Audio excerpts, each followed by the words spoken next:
Melanjutkan dari kisah sebelumnya. Di dalam makam surgawi, Xiaoyan kagum dengan energi yang sangat kaya. Ini adalah makam surgawi. Bisik Xiaoyan, matanya memindai sekeliling. Udara di tempat ini terasa begitu padat dengan energi jauh melampaui apa yang pernah dia rasakan di klan Gu. Di sisi lain, Sun Er mengangguk. Senyum tipis terukir di bibirnya. Energi yang sangat kaya, lanjut Xiaoyan, bahkan lebih kuat dari energi alam klan Gu. Jika memungkinkan, aku ingin pergi ke makam leluhur Tause di tingkat ketiga makam surgawi. Tapi tempat itu terlalu berbahaya. Kita tidak bisa terburu-buru, lagi pula kita punya waktu 3 tahun. Ucap Sun Er mengangguk setuju. Ayo bergerak, makam surgawi sangat luas. Kita harus bergegas ke tingkat kedua dulu. Berdasarkan keadaan kita, itu akan memakan waktu sekitar 4 bulan atau lebih. Karena tekanan energi di dalam makam surgawi ini, kita tidak bisa terbang lama. Oleh karena itu kita harus menghabiskan sebagian besar waktu untuk berjalan. Saat kita mencapai pintu masuk tingkat kedua, Xiaoyan Gege, kemungkinan besar kau akan mencapai puncak bintang 5 Daozun.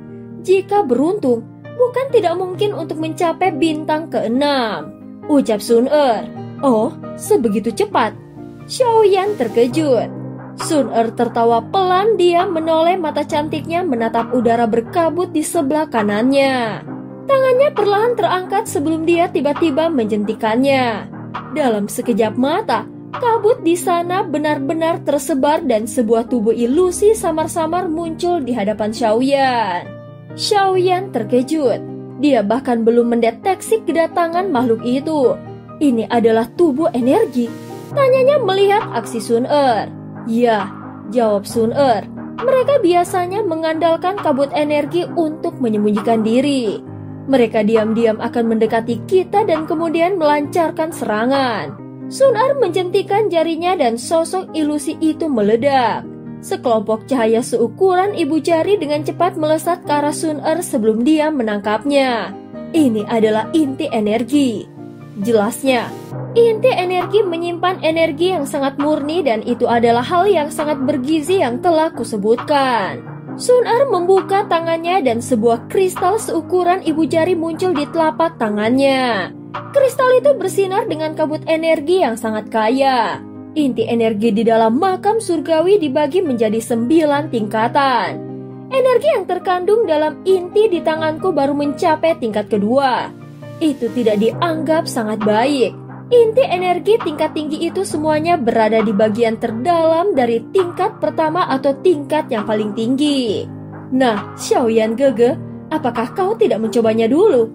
Pegang ini di telapak tanganmu dan gunakan metode kultivasimu untuk menyerapnya. Pada saat ini, Xiaoyan menerima inti energi, segera dia mengedarkan metode Qi-nya. Mengikuti peredaran mantra api, Xiaoyan tiba-tiba merasakan hawa dingin di dalam hatinya. Dia terpana merasakan gelombang demi gelombang energi murni yang hendak melonjak keluar dari inti energi. Setelah itu energi melonjak di sekitar tubuh Xiaoyan. Dia bersuka cita karena dia hampir tidak perlu memurnikan energi ini. Yang perlu dilakukannya hanyalah mengedarkannya melalui pembuluh darahnya dan energi itu akan disimpan di anggota badan dan tulangnya. Akhirnya itu memasuki otot, tulang, dan meridiannya. Cara meresap yang sempurna itu menyebabkan Xiaoyan merasakan energi yang secara bertahap menguap di dalam tubuhnya. Sungguh hal yang misterius. Bahkan lebih halus untuk menyerapnya daripada pil obat biasa. Tidak heran bahkan klan Gu, klan Hun, dan faksi pamungkas ini sangat menghormatinya. Ini adalah tempat harta karun yang misterius, ucap Xiaoyan. Xiaoyan membuka tangannya setelah kelompok energi terakhir memasuki tubuhnya dan inti energi telah berubah menjadi debu. Dia tidak kesulitan untuk mendapatkan inti energi seperti itu. Bukan tidak mungkin baginya untuk maju ke Daozun bintang 6 dalam waktu 4 bulan. Sun Er tersenyum saat melihat keterkejutan di wajah Xiaoyan. Dia meletakkan tangannya di belakangnya dan jari-jari kakinya menyentuh tanah. Tubuhnya yang indah tampak seperti kupu-kupu saat dia dengan anggun melayang ke depan. Xiaoyan Gege, mengapa kita tidak bermain? Siapa yang bisa mendapatkan lebih banyak inti energi selama 3 tahun ini di antara kita? Xiaoyan tersenyum melangkah maju dan dengan cepat mengikuti. Dia sangat ingin tahu seberapa kuat dia akan tumbuh selama 3 tahun ini. Di kejauhan, terlihat banyak mata seperti lampu neon melayang di atas tanah berkabut. Sekilas sepertinya seluruh dunia diselimuti keheningan yang mematikan. Hanya setelah dilihat lebih dekat, seseorang akan menemukan 10 sosok ilusi di sekitar kedua orang itu. Sosok-sosok ini memiliki rongga mata kosong yang melayang-layang. Meskipun tidak ada mata, kecepatan dan kekuatan sosok energi ini tidak melemah sedikit pun. Energi agung melonjak saat mereka mendekat. Xiaoyan tanpa sadar tertawa saat dia melihat tubuh energi di sekitarnya. "Aku akan menangkapmu," teriak Xiaoyan. Sosok Xiaoyan bergegas pergi hampir seketika setelah teriakannya yang keras terdengar. Pada saat yang sama, sosok cantik juga muncul di tempat lain di samping Xiaoyan. Cahaya keemasan dilepaskan dari tangannya dan cahaya itu menabrak banyak tubuh energi dengan kecepatan seperti kilat. Ledakan yang dalam menyebar ke seluruh area. Bahkan kabut tebal menjadi jauh lebih tipis. Ledakan semacam ini berlanjut sesaat sebelum dengan cepat berhenti. Dua sosok sekali lagi muncul bersama. Mereka saling bertukar pandang dan tertawa. "Hahaha, aku dapat 5 potong," ucap Xiaoyan. Aku mendapatkan 6 inti energi. Xiaoyan Gege, aku telah menang lagi kali ini," tawa Sun Er. Waktu berlalu. Setelah 2 bulan lamanya berada di makam surgawi, Xiaoyan dan Sun Er terus memperkuat diri dengan menyerap inti energi dari berbagai makhluk. Xiaoyan yang kini sudah mencapai puncak Daozun bintang 5, menyadari bahwa dia membutuhkan inti energi yang lebih kuat untuk bisa mencapai level selanjutnya. Sun Er menjelaskan bahwa mereka akan segera mencapai bagian tengah tingkat pertama, di mana tubuh energi akan semakin kuat. Bahkan mungkin mereka bisa bertemu dengan tubuh energi setingkat Daozun bintang 6 atau lebih tinggi. Mereka pun bergegas menuju ke daerah paling dalam. Xiaoyan juga memutuskan untuk menerobos ke Daozun bintang 6 sebelum memasuki tingkat kedua yang lebih berbahaya. Sun Er menjaganya selama proses terobosan. Namun ancaman tak terduga datang dari klan Hun. Karena sudah di sini, kenapa harus terus bersembunyi? Apakah anggota klan Hun sekarang menjadi seburuk ini? Ucap Sun Er dengan datar. Segera tawa sinis menggema dari kejauhan. "Hahaha, kau memang pantas memiliki garis keturunan dewa dari klanku. Persepsi seperti itu memang patut dipuji." Segera 2 sosok berjubah hitam perlahan melangkah di udara. Aura gelap dan padat menyebar dari mereka. Mereka melayang lalu mendarat tidak jauh dari Sun Er. "Kau benar-benar berani," ucap Sun Er.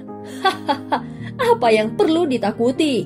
Statusmu tidak menimbulkan penghalang sedikit pun bagiku.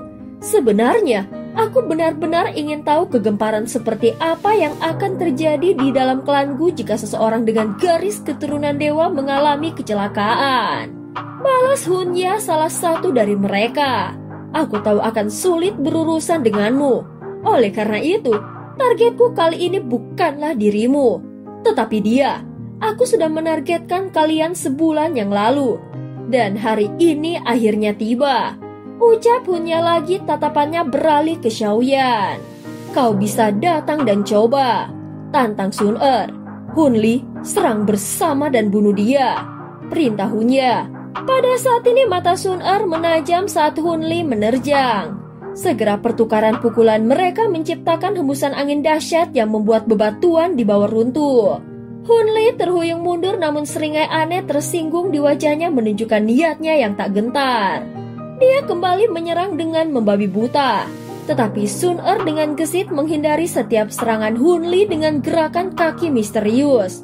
Setiap sentuhan Sun Er pada Hunli membuatnya gemetar hebat. Hingga akhirnya Sun Er berhasil mendorongnya mundur. Pada saat ini dari lengan Sun Er melesat cambuk api emas yang mendistorsi ruang. Namun dari arah lain, Hunya menembakkan rantai hitam pekat beracun yang langsung beradu dengan cambuk api Sun-er. Pertarungan jelas semakin memanas. "Trik kotor!" teriak Sun-er. Matanya menjadi dingin melihat rantai hitam pekat itu mengalir dengan deras. Dia baru saja akan menyerang ketika angin yang sangat ganas tiba-tiba datang dari belakangnya. Bahkan tanpa berbalik, dia menyadari bahwa Hunli telah menyerangnya lagi. Sun-er akhirnya mengerinyitkan alisnya. Berhadapan dengan dua ahli Daozun bintang 8, jelas sedikit merepotkan baginya. "Hunli, pergi dan bunuh Xiaoyan. Aku akan menghentikan ini," ucap Hunya. Ekspresi Sun-er akhirnya berubah ketika dia mendengar suara Hunya.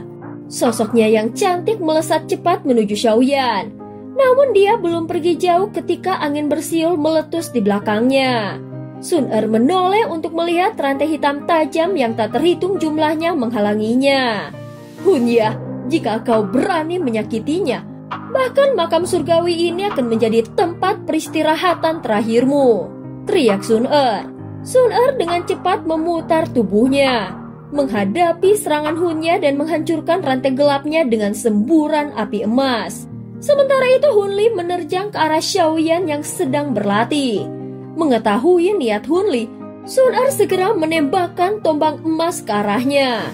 Namun tanpa ekspresi, Hunli tetap menghantam tinjunya yang diselimuti kabut dingin ke kepala Xiaoyan, membuat Sun-er terkejut dan pucat pasi. Saat kegilaan muncul dari mata Sun-er, Xiaoyan yang duduk di atas batu besar tiba-tiba membuka matanya.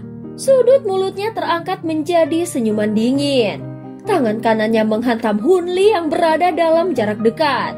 "Teknik telapak tangan penciptaan surga agung," ucap Xiaoyan. Tiba-tiba, dari telapak tangan Xiaoyan melesat bola cahaya hitam pekat mengambang seperti lubang hitam misterius. Hunli yang terkejut mencoba menyerang Xiaoyan yang baru terbangun, namun lubang hitam itu langsung menerjangnya. Hunya juga terperangah. Tak menyangka Xiaoyan bisa langsung melancarkan teknik Dao yang begitu kuat. Meskipun kekuatan Hunli jauh melampaui lawan biasa, bola cahaya hitam itu tidak mengikisnya melainkan memaksanya mengeluarkan kabut hitam pekat sebagai pertahanan. Menyadari kekuatan bola cahaya yang semakin menguat, ekspresi Hunli berubah cemas. Dia tahu tidak bisa bertahan lebih lama. Dengan keputusannya, dia melepaskan kabut hitam pekat dari telapak tangannya, mengorbankan banyak tubuh spiritual yang meledak dengan pekikan mengerikan. Ledakan energi dahsyat ini berhasil menghentikan laju cahaya hitam. Dan dengan memanfaatkan kekuatan ledakan jiwa, Hunli berhasil menarik diri mundur. "Dia memang layak menjadi ahli klan Hun," ucap Xiaoyan. Xiaoyan menunjukkan ekspresi muram saat melihat serangannya. Telapak tangan penciptaan surga agung berhasil diblokir. Namun tidak disangka bola cahaya hitam yang sempat tertahan oleh ledakan jiwa tiba-tiba meledak. Itu dengan cepat menyusul Hunli yang mundur. Bola cahaya itu menghantam tubuh Hunli dengan kejam. Seketika darah dan daoki dalam tubuh Hunli bergejolak. Organ-organnya terguncang hebat dan dia memuntahkan darah segar sebelum terpental jauh seperti layangan putus. "Xiaoyan, anggap dirimu beruntung. Hutang ini tidak akan diselesaikan dengan mudah," ucap Hunya. Hunya meraih Hunli yang hampir tidak punya nafas tersisa. Dia menatap Xiaoyan dan Sun-er dengan kejam saat dia berbicara dengan suara padat. "Kau ingin pergi?" ucap Sun-er. Sun-er tertawa dingin ketika dia melihatnya. Mendengar kata-kata Sun-er, Hunya mengabaikannya. Segera dia mengeluarkan kabut hitam pekat yang dipenuhi tubuh-tubuh spiritual ganas menyerang Sun-er. Namun tubuh-tubuh itu meledak sebelum mencapai Sun-er, menciptakan gelombang udara menakutkan yang membuatnya mundur. Sun-er melambaikan tangannya, api emas menyapu kabut, namun Hunya dan Hunli sudah menghilang melarikan diri ke tingkat kedua makam surgawi. Sun-er menoleh pada Xiaoyan yang pucat menanyakan keadaannya. Xiaoyan menjelaskan bahwa dia baik-baik saja, hanya mengalami serangan balik setelah menggunakan teknik Dao kelas Tian pasca terobosan. Pada saat ini jelas niat membunuh meluap dari mata Sun-er dan Xiaoyan. Mereka juga sepakat bahwa lain kali mereka bertemu Hunya dan Hunli, mereka akan menghabisi nyawa keduanya. Xiaoyan segera memulihkan dirinya lagi. Setelah 1 jam, dia membuka matanya dengan kekuatan baru. Daozun bintang 6. Serunya gembira merasakan Daoqi yang melimpah. Sun Er memberinya selamat. Namun Xiaoyan merasa masih tertinggal dari Gu Yao dan Hunya. Sun Er meyakinkannya bahwa perbedaan itu karena mereka berlatih lebih lama dan memiliki fondasi klan yang lebih kaya. Siap menghadapi tantangan, Xiaoyan dan Sun Er melangkah menuju tirai energi yang memisahkan mereka dari tingkat kedua makam surgawi. Tekanan energi di sana sangat kuat, hanya Daozun bintang 5 ke atas yang bisa masuk. Ini hanya pintu masuk ke tingkat kedua, pikir Xiaoyan. Bagaimana dengan tingkat ketiga? Sun Er dengan tenang menjawab bahwa aturannya kurang lebih sama. Tanpa ragu, mereka melangkah masuk siap menghadapi bahaya yang menanti di tingkat kedua makam surgawi. Dan cerita pun berakhir.